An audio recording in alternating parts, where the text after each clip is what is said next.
Olá, sejam todos muito bem-vindos à Live Paulus. E o nosso assunto de hoje é desafios e caminhos para pais e professores trilharem uma educação de valor. Como é que está aí para você? Como é que você está lidando com seu filho, dentro de casa? Como é que está a sua relação com a escola nesse momento? É por isso que a nossa autora, a Maria Helena Marques, está aqui, vai entrar daqui a pouquinho para bater um papo com a gente sobre esse assunto tão importante, sobretudo nesse momento. Então, eu estou aguardando a Maria Helena, ela já deve estar entrando aqui conosco. Vou dando as boas-vindas para todos vocês. Maria Helena, seja bem-vinda. Oi, Roberta, obrigada. Quero agradecer o convite, agradecer à editora Paulus, da qual eu tenho extrema admiração e respeito, né? Tenho, inclusive, os meus livros publicados pela Paulus, e especialmente a você, Roberta, uma pessoa muito querida, da qual a gente já construiu, assim, uma memória e uma história afetiva bem bacana. Então, esse momento é bem importante, tá? Obrigada, querida. Estou feliz de estar aqui. Eu quem agradeço, é uma alegria muito grande poder partilhar com você sobre um assunto tão significativo, tão especial, né, para pais e professores. Para alguns conseguem lidar um pouco melhor, a gente sabe que tem algumas pessoas, inclusive, que têm uma rede de apoio, né? Outras não, outras estão sentindo um pouco mais de dificuldade, e é sobre isso que a gente vai conversar um pouquinho hoje. Então, gente, para quem está entrando por aqui, Maria Helena Marques é autora da Paulus, comunicóloga, pedagoga, especialista em educação da infância há 8 anos, atua na coordenação do departamento pedagógico na Secretaria Municipal de Santos. Eu queria, Maria Helena, que você conversasse com a gente um pouquinho sobre os seus livros. Você tem aí Escola de Valor, né? E também Como Educar Bons Valores. Eu vou até ver se a gente já consegue colocar as imagens aqui para mostrar para quem está assistindo esses 2 livros. Deixa eu só um instante. Deixa eu ver se não a gente vê daqui a pouquinho. Isso, esse é o livro, então, Como Educar Bons Valores. E temos também Escola de Valor. Então, a Maria Helena, gente, que tem esse trabalho maravilhoso, como coordenadora do Departamento Pedagógico na Secretaria de Santos, tem esses 2 livros, tem muita propriedade para conversar com a gente sobre o nosso tema de hoje, que é desafios e caminhos para pais e professores trilharem uma educação de valor. Maria Helena, você pode sintetizar para a gente, explicar um pouquinho sobre cada uma das obras? E depois a gente já parte para o nosso tema? Ok, Roberta, claro que sim. Obrigada por partilhar isso. Roberta, você sabe que por mais que nós nos tornemos ao longo da vida especialistas em algumas coisas, por meio de pesquisas, de estudos, é importante dizer que ninguém se torna especialista e não existe um especialista em pandemia, né? Então, a contribuição, quando a gente propõe, assim, quando eu li o tema proposto, que dizia, assim, desafios e caminhos para pais e professores, eu fiquei pensando do universo gigante de reflexões que a gente só constrói colaborativamente nessa atitude conjunta mesmo. Mas, de qualquer maneira, eu espero contribuir. O livro Escola de Valor é um livro publicado no ano de 2009 e ele traz uma trajetória de trabalho feita com educadores, né, com mais de 3.000 educadores que atuavam na Secretaria de Educação do Estado de São Paulo, e ele foi um trabalho de cultura de paz em parceria com a Unesco, e eu acho que o interessante desse livro, na contribuição desse nosso papel, é justamente porque ele traz um diálogo do que é a missão e a meta da escola no compromisso de preparo para o exercício da cidadania. E por mais que esses papéis pareçam invertidos nesse momento, a gente não pode perder de vista, né? Não pode perder de foco esse compromisso e essa meta, que ela envolve, sobretudo, manter vivo o sentimento de pertença. Então, é um livro que ele resgata aí uma memória bem importante dessa trajetória que ela foi vivenciada ao longo de 3 anos, com mais de 3.000 educadores. E aí o livro, Como Educar Bons Valores, ele traz um diálogo que aproxima mais dos pais também, porque a gente tem sempre algumas considerações, porque a educação de valores, ela se aproxima muito de um diálogo que fala sobre limites, né? Porque os valores são limitadores internos, eles são aqueles saberes práticos, e como é que a gente educa? Então, ele fala não só da proposta de ser modelo, né, de modelo de valor, porque se educa por esse modelo, mas, sobretudo, ele traz alguns caminhos e ele privilegia a questão da literatura, porque é uma linguagem conotativa. Então, você dialogar com o seu filho, dialogar com o seu aluno, por exemplo, na questão do medo, nada como usar uma história. E você não precisa interpretar ou traduzir essa história, mas a literatura, ela propõe que você entre ao encontro de um personagem e você consiga se enxergar a partir de um elemento da história. Então, ele traz aí como caminho a literatura, que é uma das propostas, né, a conexão com a arte, com a literatura, ele explora o sensível, o lado sensível, que muitas vezes a gente não consegue atingir por meio de um diálogo, por meio de um discurso mais formatado. Marilena, você falou agora, a gente pode achar que modifica os papéis, e eu queria que você falasse um pouco mais sobre isso, né? Essa crise, ela modifica ou inverte os papéis de família, escola? Olha, você sabe que confunde bastante, né? No momento em que a escola coloca dentro de casa para a família assumir um outro papel que genuinamente é da escola, isso traz aí um conflito muito grande nesses papéis, porém, é importante dizer que os papéis, eles não se modificam. A escola não pode substituir a família, assim como a família não pode substituir a escola. São papéis complementares, são papéis diferentes que eles se complementam. Os dois trabalham com educação de valores, porém os valores que você trabalha no contexto da família são os valores mais voltados para alguns acordos e combinados morais dentro desse espaço familiar. Já os valores trabalhados no contexto da escola são os valores que trabalham a cidadania, são valores de cidadania, para ter, assim, o respeito com o diferente.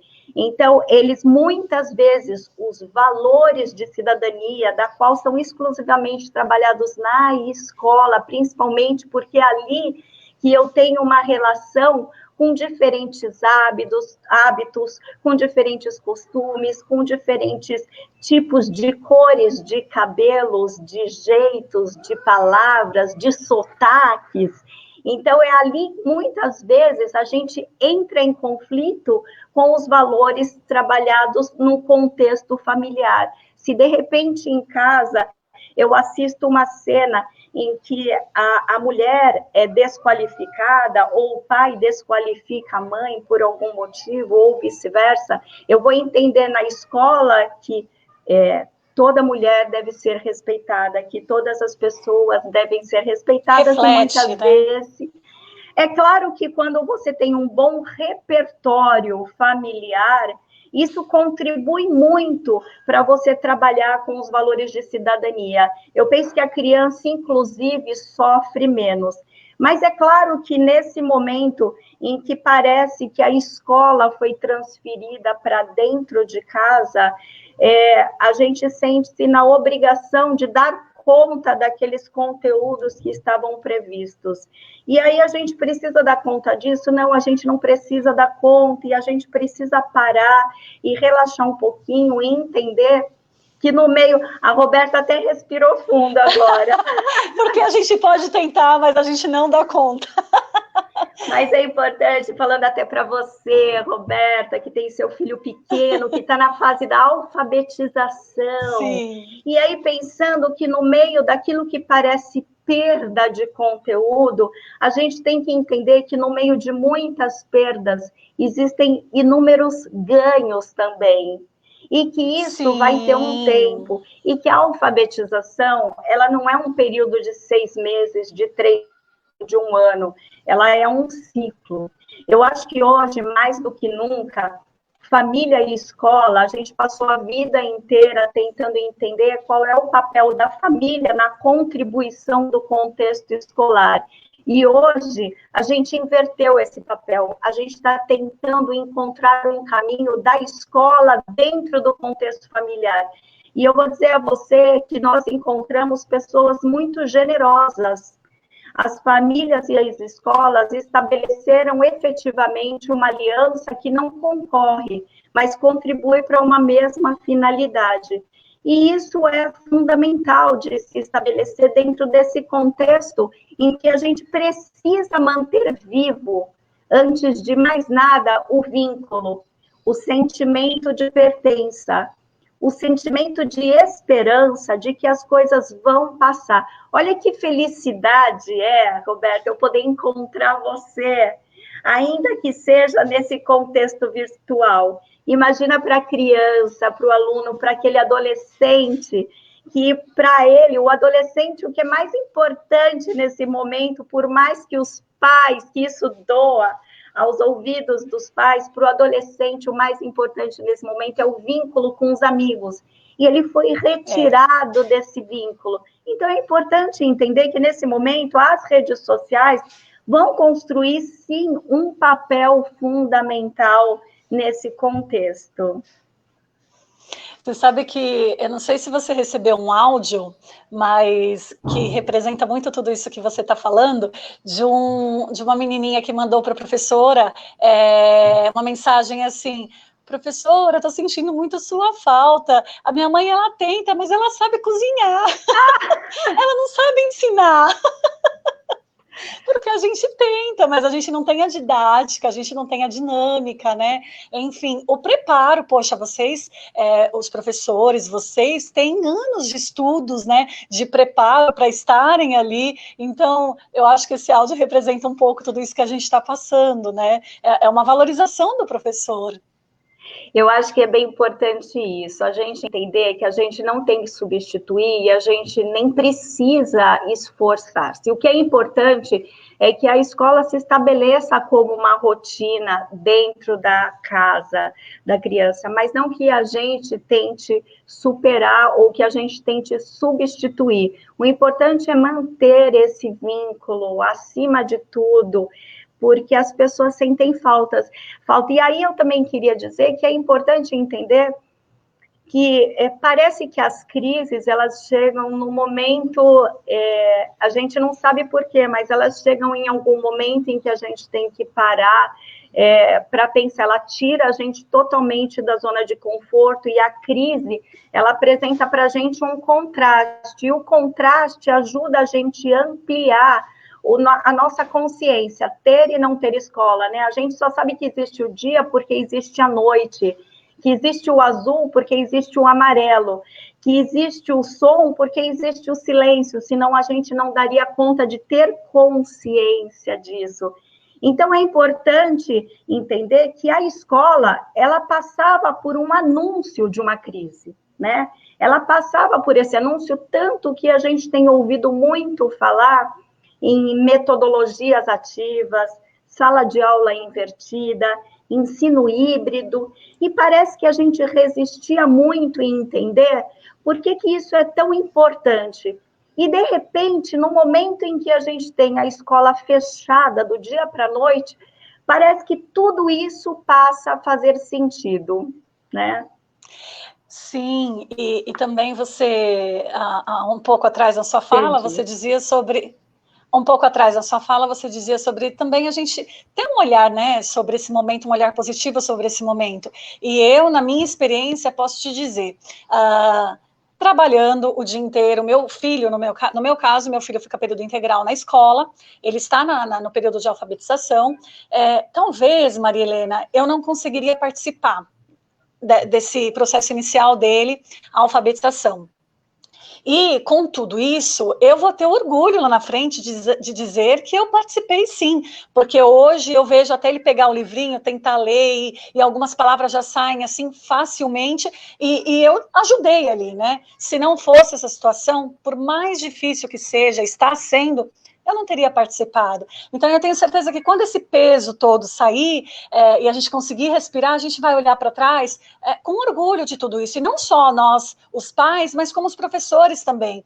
Porque eu vejo o empenho da professora do meu filho em cada vídeo. Nesse período que nós estamos, ela tá vindo essa semana vestida, sabe, a caráter de festa junina, a casa dela está decorada, enfim, eu vejo que para tudo e em tudo, cada história, existe um esforço muito grande, além de ter que lidar com com as tecnologias novas, né? Porque tudo isso é muito novo até para a gente. A tecnologia ela muda, né? De uma hora para outra, e de repente isso caiu na mão do professor e ele falou: agora eu tenho que dar um jeito, né? Então eu acho que quando tudo isso passar, a gente vai olhar para trás com a sensação de dever cumprido, assim espero. Ai, Roberto, que delícia ouvir isso, porque você tocou num ponto que é fundamental, a questão do nosso olhar, né? E às vezes nós ficamos com o olhar viciado. Será que em outros tempos a gente daria conta de valorizar, da forma como nós estamos valorizando, o papel do professor e o papel da escola? Olha quanto tempo nós passamos vendo esse papel sendo desvalorizado, como se... Então, de repente, foi preciso isso. A crise, né? A crise, ela é um obstáculo que interrompe a gente, didaticamente falando, ela é um obstáculo que interrompe a gente a continuar da forma como nós estávamos. E ela nos obriga a subir, a elevar para um outro patamar. E isso nos ajuda a enxergar de uma maneira diferente, com uma outra perspectiva do olhar. Eu não estou vendo mais a Roberta, eu não sei se caiu a conexão, se nós estamos... Eu não consigo identificar. Roberta, você está aí?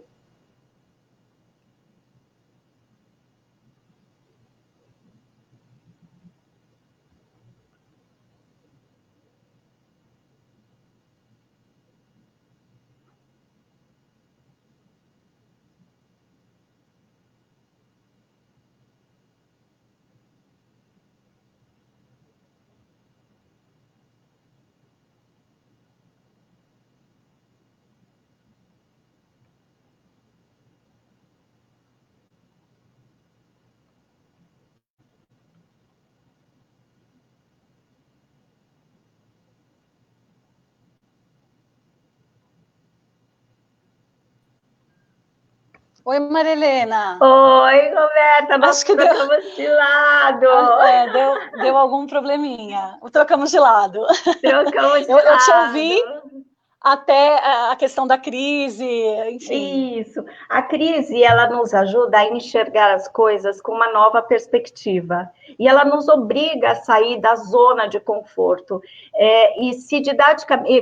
Nos obriga a enxergar para além das coisas que passaram a ser naturalizadas. A crise é como se fosse um obstáculo, né, que estabelece na nossa frente, e não adianta a gente insistir e bater nele. A gente tem que fazer o seguinte, não adianta ir para um lado e para o outro, ou voltar para trás. A gente precisa subir, avançar, olhando para cima. E aí, quando a gente sobe, isso gera um esforço. Olha o esforço que todos nós estamos fazendo para lidar com as novas tecnologias, para manter Sim. os vínculos ativos, né? E quando a gente sobe para outro patamar, essa subida, ela dá trabalho. Ela dá trabalho e a gente precisa, então, selecionar algumas coisas importantes para colocar na nossa bagagem para subir. E quando a gente seleciona, a gente não joga tudo fora.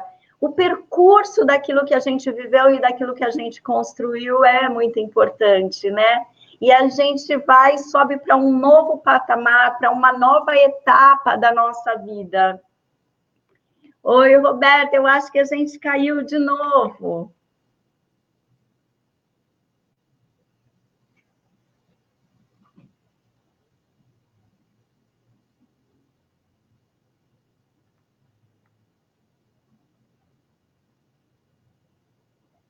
Ô, filho, talvez fosse melhor a gente não lotar aqui a internet.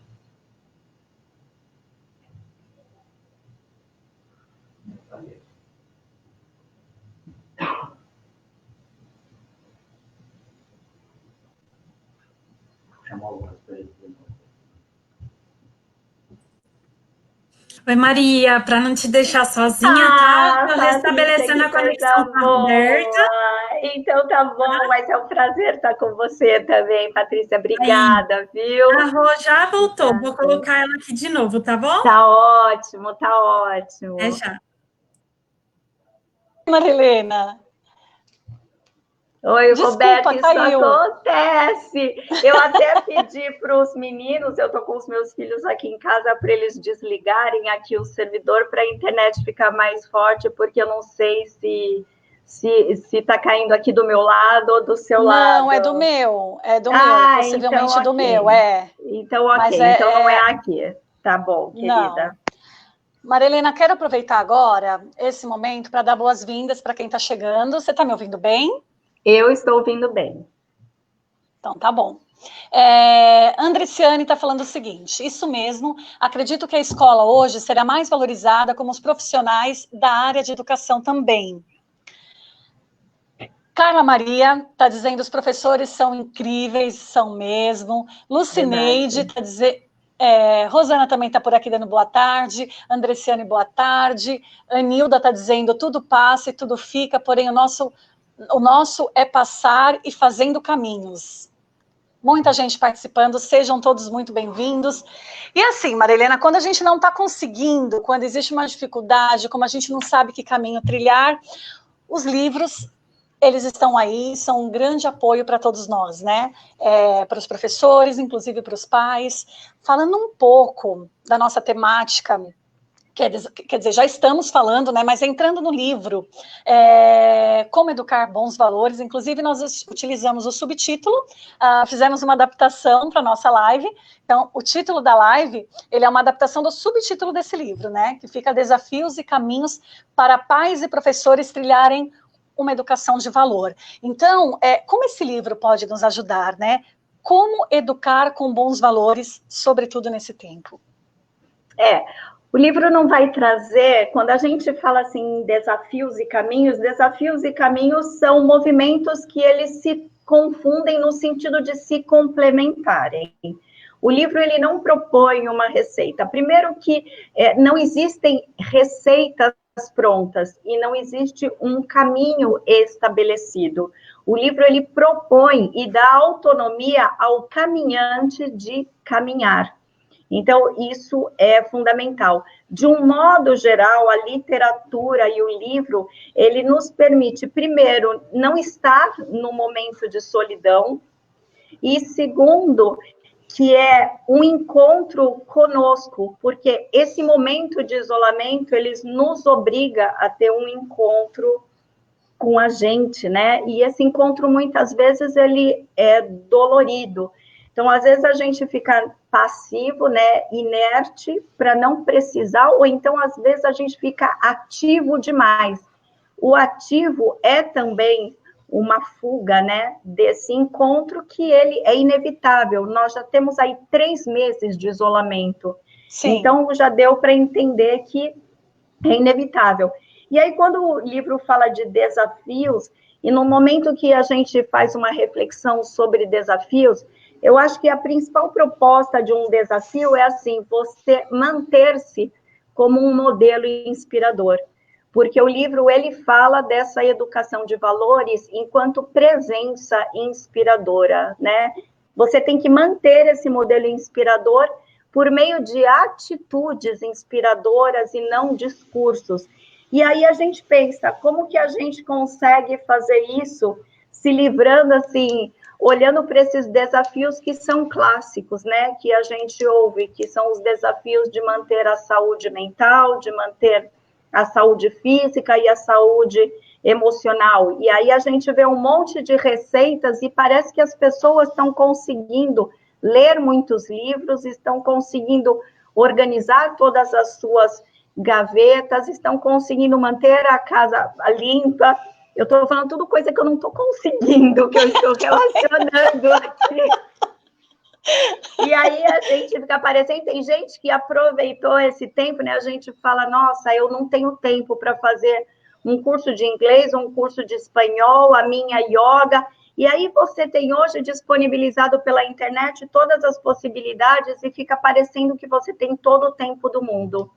E, na verdade, a gente não tem, porque a gente está trabalhando, inclusive, em administrar esse tempo com as nossas sensações, que é a sensação do medo, que é a sensação da incerteza, é o medo da morte, inclusive. É a sensação do que está por vir, é a sensação de não saber o que é que nós vamos encontrar quando nós alçarmos um novo patamar. Então, tudo isso nos coloca, essa sensação, ela atrapalha e ela ocupa um espaço do nosso tempo produtivo. Então, é importante que a gente entenda também o que é crise. Que crise, ela não é um episódio momentâneo de alguma dor ou de algum sofrimento, que ele vem daquela teoria do que o que eu planto eu colho, né? Da ação e do reflexo. Não, a crise é muito maior do que isso. Para a gente superar os desafios, a gente precisa entender assim, a gente precisa ter uma resposta bem clara para duas perguntas. De quem é a culpa? A culpa não é de ninguém. De quem é a responsabilidade? A responsabilidade é minha. A responsabilidade é de cada um. Então, eu só vou produzir essa transformação quando eu assumir profundamente essa responsabilidade. E no momento que eu assumo profundamente essa responsabilidade, eu vou revisitar os meus valores. Porque a crise, ela chega justamente para isso, para a gente estabelecer uma nova escala de valores na nossa vida, onde a limpeza ela está num patamar inferior às relações, né? Quando começou a pandemia, ela estava lá em cima, né? A gente queria manter tudo organizado, tudo arrumado, e a gente descobre que nesse ressignificar dos valores, ela ganhou um patamar assim um pouco mais inferior. É importante entender que a crise ela é sistêmica e ela atinge todos os segmentos, tanto do ponto de vista pessoal quanto social. E apesar dela envolver todos, o papel de responsabilização, ele é de cada um. E aí depois você ia fazer uma pergunta, senão eu embalo. Não, mas é dentro do que você está falando, né? Você começou falando sobre a importância de sermos exemplos, né? E aí eu trouxe até uma frase do seu livro, que é a seguinte: educar para valores é transmitir aos filhos ou alunos ideias em que realmente acreditamos e, sobretudo, que praticamos. Só que antigamente existia aquela frase, né? Faça o que eu digo e não faça o que eu faço. Isso já funcionou em algum momento, Marilena? Não, isso nunca funcionou, né? A educação de valores, ela se dá pelo modelo. Quando eu digo assim para o meu filho, quando eu peço ao meu filho, aos gritos, que ele pare de gritar, por exemplo, ele vai parar de gritar, porque ele vai levar um susto. Mas o que vai ficar entendido nesse processo é que é gritando que eu consigo alcançar aquilo que eu desejo. Então, é extremamente importante que é o modelo, né? É a atitude, não é o discurso, não é aquele discurso moral, aquela fala E mais do que isso, né? A educação de valores, ela também não pode estar comprometida com a punição ou então uma recompensa. Porque se ela estiver associada, esses dois extremos fazem com que eu desloque essa educação, que ela é um processo interno, para um processo externo. Então, eu nunca vou desenvolver isso do ponto de vista pessoal. Eu vou estar sempre vinculado a um comando externo, ou por punição, ou por recompensa. Ela precisa ser estabelecida internamente. Nós precisamos ser modelos de inspiração. Então, o faça o que eu falo, não faça o que eu faço, na verdade, não é nem que ele não funciona, ele vai na contramão de um propósito de uma educação em valores. E aí, nós estamos nesse momento como modelos únicos dentro da nossa casa. Então, olha a tamanha responsabilidade desse papel. Sim. E assim, talvez tudo que você, essas duas situações, esses dois exemplos que você deu, seja uma muleta, né, para impor limite para a criança, enfim. O seu livro, ele dá alguns exemplos, alguns caminhos para que tudo isso seja diferente? Eu acho que ele propõe, e quando a gente fala em caminhos, ele sinaliza, em primeiro lugar, que caminho não é sinônimo de receita. E nesse momento ele propõe alguns sinalizadores de caminhos e que eu acho que a gente sintetiza esse sinalizador traduzindo ele para esse momento.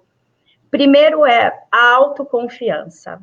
Eu acho que a gente precisa ter esperança em nós mesmos. A gente precisa acreditar porque a criança necessita alimentar-se dessa esperança para continuar a esperançar, porque esperança não é sinônimo de espera. Eu acho que um outro elemento bem importante também no contexto da esperança é a esperança em si. A esperança é acreditar na humanidade, é também a gente acreditar no outro, porque nesse momento não existe um atalho. Ou a gente estabelece essa unidade, ou a gente estabelece essa fraternidade, essa solidariedade, ou a gente não consegue avançar nesse patamar.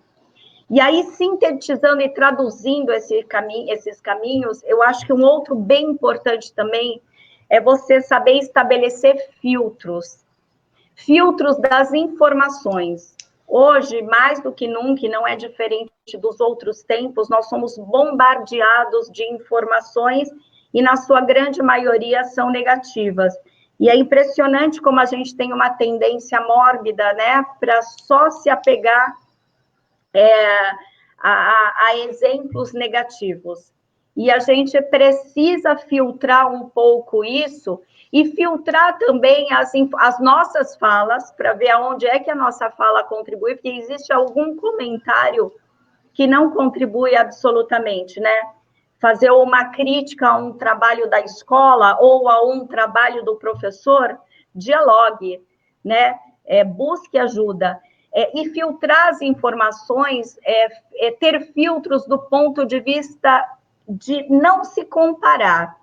Por exemplo, não é porque o filho do meu vizinho está conseguindo acompanhar todas as atividades e fazer todas as suas os seus compromissos, ou porque a minha vizinha ou a minha irmã consegue fazer todo dia aula de yoga ou fazer aula de inglês.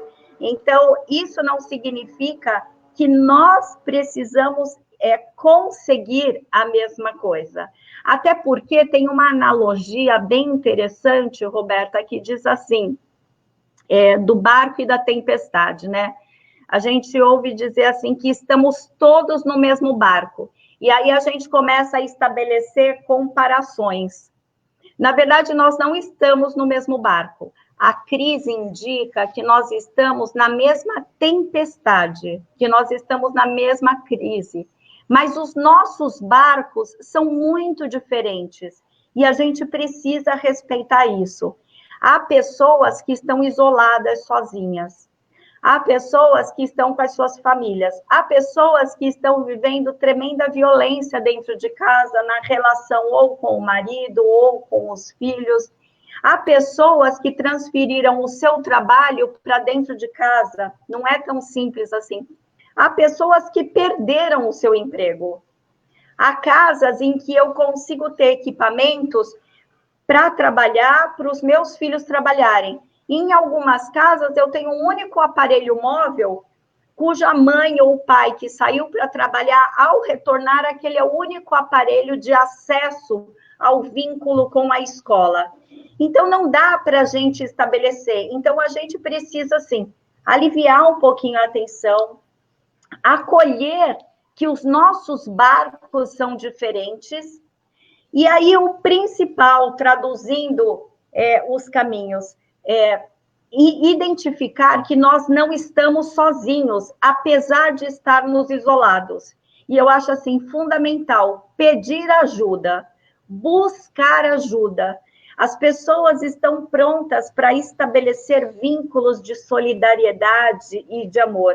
Então, assim, se o meu filho, se eu estou identificando tristeza ou irritabilidade, ou eu não estou dando conta, busque ajuda. Faça contato com a escola. A escola permanece. Faça contato com a escola, faça contato com o professor, encontre um novo formato, um novo horário, uma nova forma de mediação remota, que possa ser personalizada a partir daquele barco que você tem. Então, não se julgue por conta do barco que você tem, para atravessar essa tempestade da qual todos nós estamos. Faz todo sentido, né? Nós estamos na mesma tempestade, não no mesmo barco.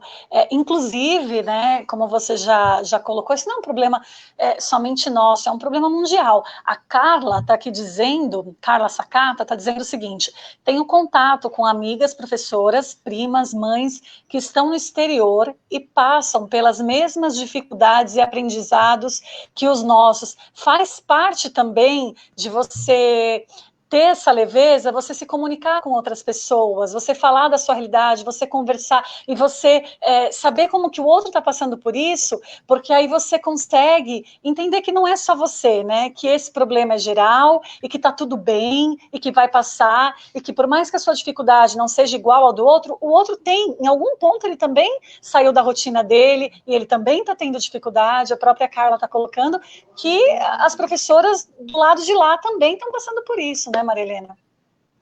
E você sabe que é importante a gente falando, pegando um gancho nessa sua fala, de que isso vai passar. Então, assim, manter a esperança e ter certeza de que isso vai passar, vai sim passar. Só que a gente não sabe como é que nós vamos estar depois dessa passagem. Então, a gente conhece o passado, e no caso dessa crise, ela não tem precedentes, né? Uma crise que prolonga tanto tempo o fechamento da escola. A gente conhece outras crises na história, mas essa crise é uma crise absolutamente nova. Mas o que a gente tem? A gente tem algumas referências, né, do passado, de crises diferentes, mas a gente tem o presente. Eu não tenho controle sobre o futuro, então dá uma relaxada, em primeiro lugar. Mas eu tenho o presente, e é esse presente que vai ancorar as memórias do futuro.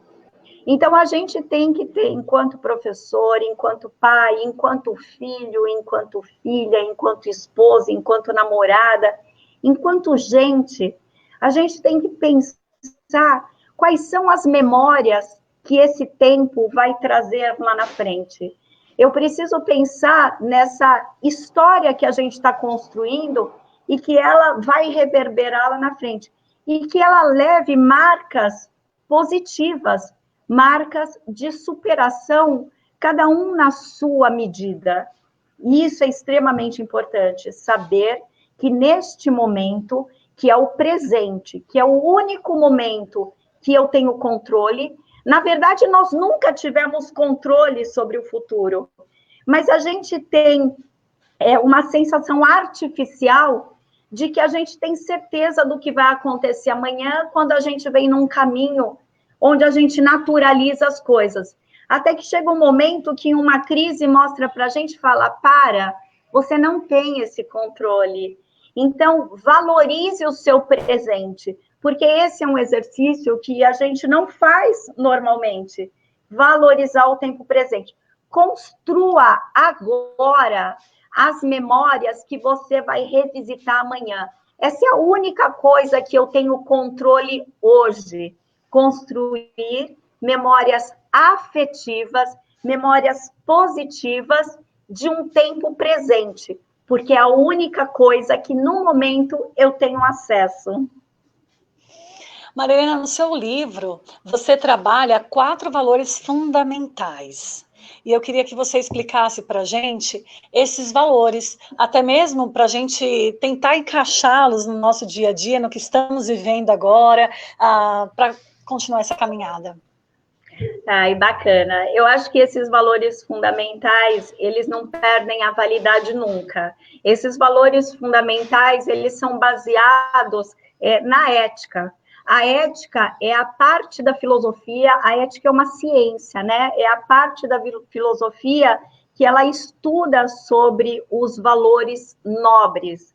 Então, os valores fundamentais são valores nobres e, portanto, são valores que nos humanizam. Todos nós estamos comprometidos com o processo de humanização. E aí eu faço um destaque para esses valores, e eu acho que eles se encaixam aqui.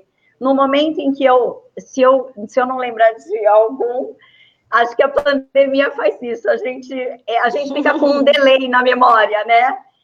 Então, a gente tem ali a questão da humildade. A humildade, ela é um antídoto para a arrogância. Então, quando eu tenho humildade, eu revelo que eu não controlo tudo e que eu não dou conta de tudo e que eu preciso acolher saberes diferentes e que eu posso aprender com quem não tem todas as especializações, nem todos os títulos, nem todas as leituras e nem a nossa idade. Não querendo comparar a minha idade com a sua, mas não tem. Que você pode aprender todos os dias, ser humilde o suficiente para aprender com o seu filho, porque ele vai dar dicas bem importantes para isso. Aí depois a gente tem a generosidade. A generosidade, ela é assim, no momento de crise, aliás, ela é sempre, né? Quando a gente descuida disso, eu acho que a gente contribui para esse momento, não da crise, né? Porque a crise é uma questão sistêmica, mas de episódios de dores, de problemas. A generosidade, ela é o compartilhar do seu saber, sem apego. Compartilhe aquilo que você tem de melhor. Seja generoso, sem olhar para quem. A generosidade, nesse momento, ela dá as mãos para a fraternidade. E aí que eu vou dar uma complementação. Ela dá as mãos para a fraternidade porque a fraternidade é um movimento que gera unidade. Nesse momento, família e escola são alianças que não se somam, porque a somatória de 1 mais 1 é igual a 2. A unidade é diferente. Quando eu aproximo o 1 do 1, é igual a 11. Então, eu já ganho uma amplitude, né? Somar 1 mais 0, a soma é igual a 1. Quando eu aproximo 1 do 0, eu tenho 10. Então, é a generosidade nesse contexto de unidade. É mais do que a soma das partes. Eu não lembro o outro, eu lembro de solidariedade, eu falei de humildade, eu falo da generosidade, fraternidade. Isso. E eu falo da solidariedade. A solidariedade, ela conversa muito. A solidariedade, ela se aproxima da ética do cuidar.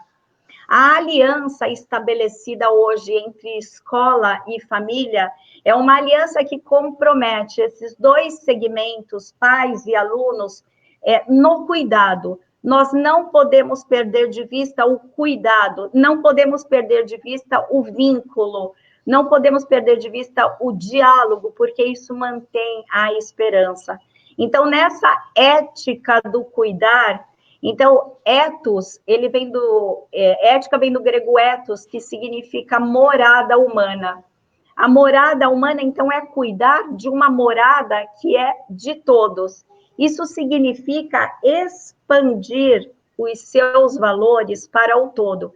Não há formas de eu conseguir controlar, de eu conseguir cuidar do meu espaço. E quando eu falo da morada humana, eu não estou falando de uma morada humana do ponto de vista físico, porque, inevitavelmente, nós não estamos conseguindo cuidar, né, do ponto de vista físico. Cada vez que eu olho para a janela, cada vez que eu olho, assim, para a pia, a gente reconhece que, do ponto de vista físico, né, isso, dessa perspectiva, isso perdeu um pouco a importância. Mas, do ponto de vista das relações, então, eu só consigo cuidar do outro quando eu cuido e me comprometo profundamente e amorosamente dos valores que eu tenho, ressignificando, estabelecendo uma nova escala de importância. Quando a gente fala de cuidar amorosamente, me vem à mente um biólogo que eu admiro muito, que ele é um biólogo cientista, ele tem quase 100 anos de idade, o chileno Humberto Maturana, e eu acho que a biologia humana, ela nos ajuda muito a entender como que a natureza humana, do ponto de vista das emoções, deve agir também, né? A gente não pode parar para enfrentar uma questão desafiadora, né? Imagine se o coração parar para pensar se ele bate mais forte ou mais rápido mediante uma situação de susto. Na hora que ele parar para pensar, a gente já foi, né? Então, que a gente estabeleça esse vínculo contínuo de cuidar amorosamente, porque, segundo o Humberto Maturana, nós somos seres biologicamente dependentes do amor. Então, o amor, ele enxerga o amor como uma emoção. A emoção vem de motor. Emoção é a energia que nos move. Então, quando nós somos movidos pela emoção do amor, pela energia do amor, nós conseguimos enxergar novas formas de estabelecer relações na nossa morada humana. É claro que, nesse momento, as nossas emoções... Eu até estava lendo uma coisa interessante, deixa eu ver onde... Eu até anotei lendo uma coisa interessante, que as nossas emoções, elas também estão muito sujeitas às ondas sociais. E aí eu estava lendo uma coisa interessante, Roberta, de uma psicóloga, que havia comentado a respeito das ondas sociais, dessas ondas, da qual passaram a Itália, a Espanha, que já estão num processo, que iniciaram, né, esse isolamento antes e estão aí num cronograma um pouquinho diferente do nosso. Então, eles identificaram algumas ondas sociais. E aí a gente tem que prestar atenção, porque nós somos muito subjetivados a essas ondas sociais. E eu achei isso muito interessante, porque essas ondas sociais influenciam as nossas emoções, que é a nossa maneira de agir, né? As nossas emoções, que é a emoção da raiva, a emoção do medo, a emoção da aversão, da negação, da alegria e do amor também. E aí eu achei interessante, eu até anotei, porque nós vivemos várias ondas. A gente começou nesse isolamento com a onda da agitação. A onda da agitação e até do humor. Começaram a surgir vários memes relativos ao isolamento. Então, a gente brincou com isso e ficamos muito agitados, talvez porque a gente não conseguisse enxergar a seriedade, ou até como uma forma de tirar o foco do momento em que nós estávamos vivendo e da seriedade que estava se aproximando. Então, a gente tornou a coisa engraçada, essa ironização, ela foi até um formato de negação. Aí a gente foi, o tempo foi passando, né? Nós já estamos com quase 3 meses, né, de isolamento aqui. Aí a gente começou o momento assim, manifestações solidárias e de reforço de laços de relações. Vocês viram que começou assim, começaram as lives, começaram todas as apresentações de artistas, e aí a gente foi bombardeado por esse movimento solidário em que as pessoas buscaram ofertar os seus talentos para acolher aquele que estava isolado. E aí isso continua, porém deu uma desaquecida nesse movimento, né? Nesse esforço de que a vida é interessante, vamos tornar esse momento interessante. Foi um esforço justamente isso, como que a gente torna esse momento mais significativo, mais interessante, traz mais sentido para isso. Aí a gente vem para a onda da tristeza e do medo. Quando o tempo começa a se prolongar e a gente começa a ver que não vai voltar mesmo, e aquela empolgação inicial de encontrar os amigos no grupo classe,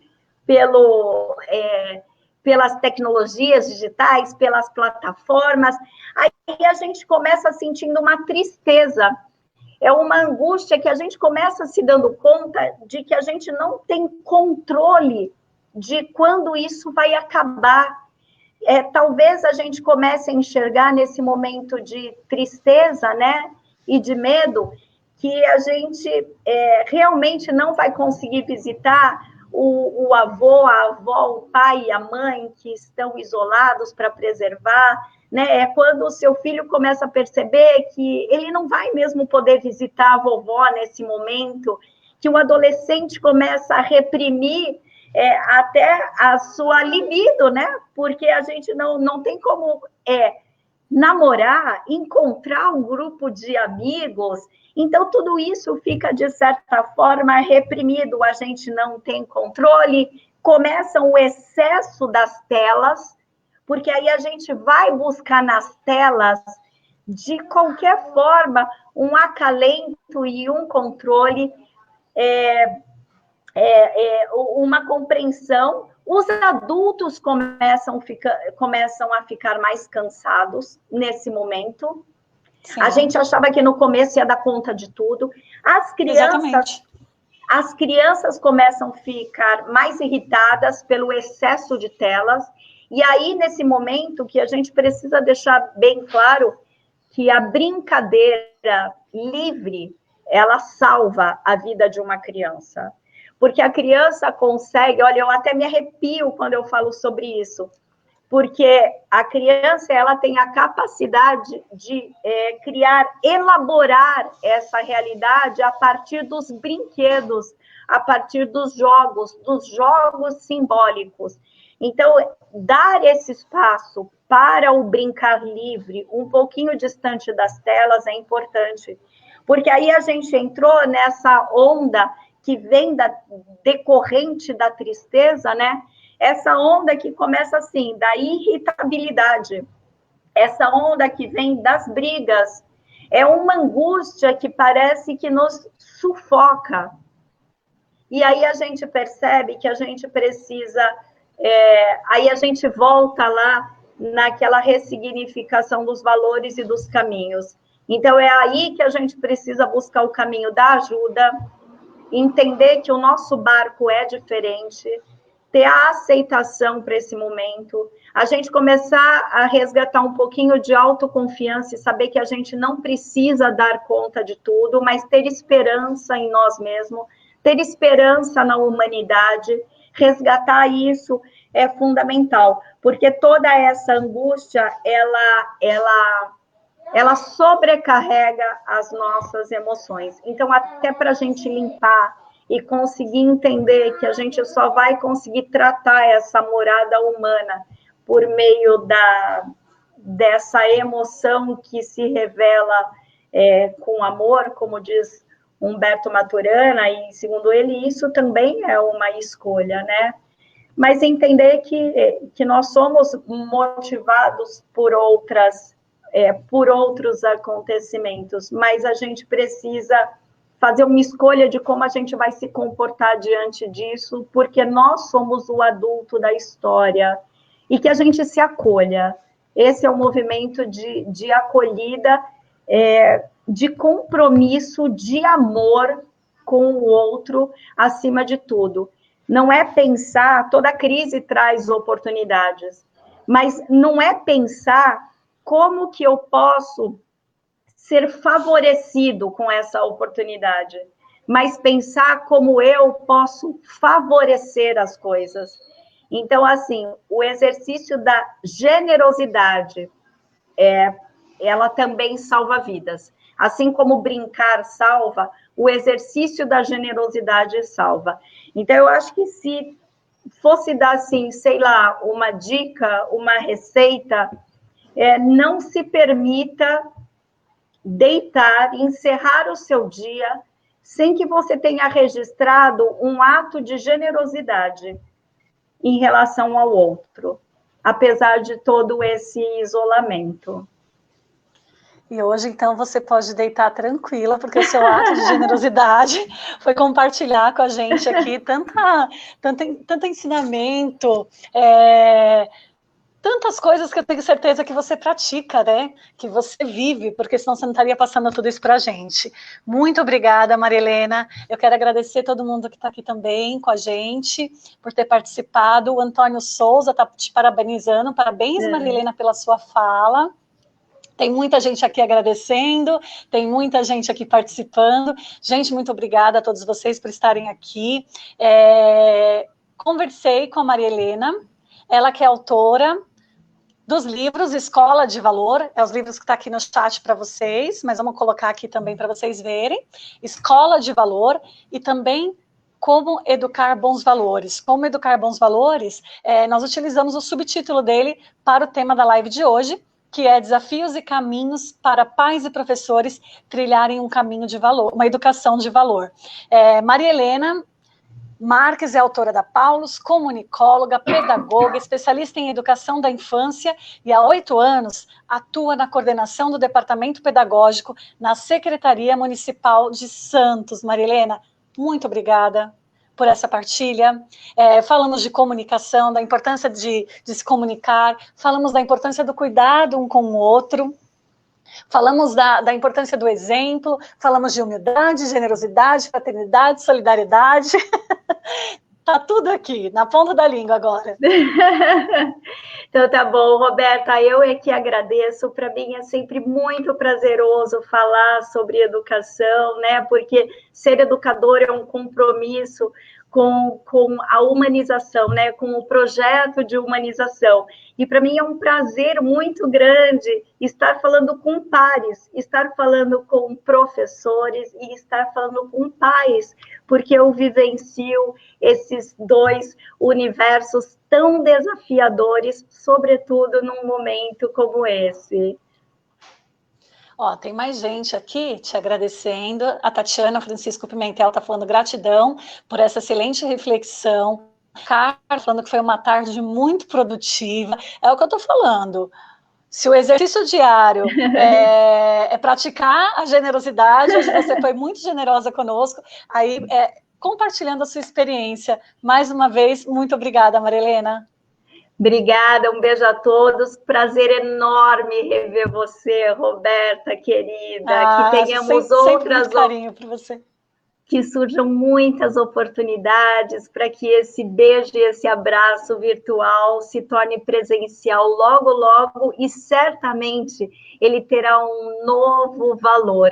E aí, nesse momento, nós somos muito simpáticos, a gente se beija, a gente se abraça, mas nesse momento a gente vai substituir a simpatia pela empatia. Então, a gente precisa realmente se importar com o outro, de verdade. E aí a simpatia, somada à empatia no momento presencial, vai, com certeza, contribuir para a construção de um mundo muito valioso, onde a gente vai ser capaz de transformar esses desafios em conquistas, até que surja uma nova crise para nos ajudar a ressignificar os nossos valores estabelecidos. Pois é, e para tudo isso depende de mim, depende de você, cada um na sua realidade, a gente pode fazer a diferença, né? Gente, obrigada a todos vocês por participarem conosco, por estarem aqui. Essa live vai ficar gravada, tá bom? Então, lembrando, os títulos dos livros da Maria Helena, Escola de Valor e Como Educar Bons Valores, você encontra no site da Paulus, paulus.com.br. Um abraço a todos e até a próxima. Maria Helena, gratidão, um prazer enorme falar com você. Gratidão. Até logo, gente. Beijo. Um abraço, até a próxima. Beijo. Beijo.